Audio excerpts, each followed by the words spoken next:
বাসায় কোনো কিছু ব্যবহার না করে এভাবে যদি অটোপাস দিতে থাকে তাহলে অটোমেটিক 200, 250, 300 ইউনিট, 1000, 10,000 ইউনিট পর্যন্ত এরকমের মিটারে উঠে থাকে। এটা হচ্ছে আমরা যেহেতু মিটার রিডার কাম মেসেঞ্জার, এই মিটার অটো যে পালস দেয়, মিটারে যে অটো পালস দেয়, এটা আমাদের চোখে প্রথম ধরা পড়ে।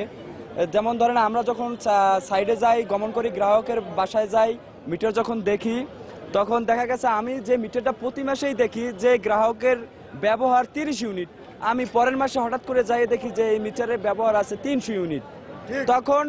তখন আমরা অবাক হয়ে যাই। তখন গ্রাহকের কাছে জিজ্ঞেস করি এবং বলি যে মিটার কবে দিছে। মিটার বলে যে 2 মাস আগে আমি চেঞ্জ করে আনছি, আগে বিদ্যুৎ বিল বেশি আসতো, 2 মাস আগে লাগাইছি। আমি বলছি 2 মাস আগে লাগাইছেন, আপনার ব্যবহার 30 ইউনিট প্রতি মাসে, এই মাসে 300 ইউনিট কেন? উনি আপনি কি কোনো কিছু ব্যবহার করছেন? ওনার ভাষা হচ্ছে যে না, আমি তো বাসায় ব্যবহার করি না, আমি আগেও যা ব্যবহার করতাম এখনও তাই ব্যবহার করি। পরবর্তীতে যখন বিদ্যুৎ না থাকে তখন আমরা আবার যখন মিটারটা চেক করি তখন দেখি যে এইভাবে অটো পালস দেয়, যে আমার হাতে মিটারটা দেখতে পাচ্ছেন যে অটো পালস দেয়, এইভাবে দেয়।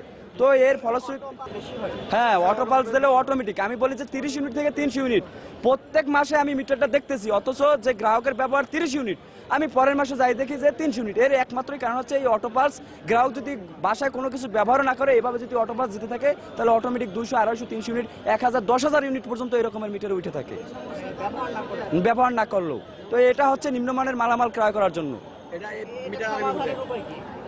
এটা থেকে বাঁচার উপায় হচ্ছে আমরা আমাদের যে এই যে বিদ্যুৎ উন্নয়ন বোর্ড আছে, তারা যে দুর্নীতি করে অল্প টাকা মিটার কিনে আমাদের কাছে বেশি টাকা বিক্রি করে, এর চেয়েও ভালো মানের মিটার বাংলাদেশের বিভিন্ন মার্কেটে পাওয়া যায়, কিন্তু তারা সেটা ক্রয় না করে নিম্নমানের মালামাল কিনে ব্যবসা করছে।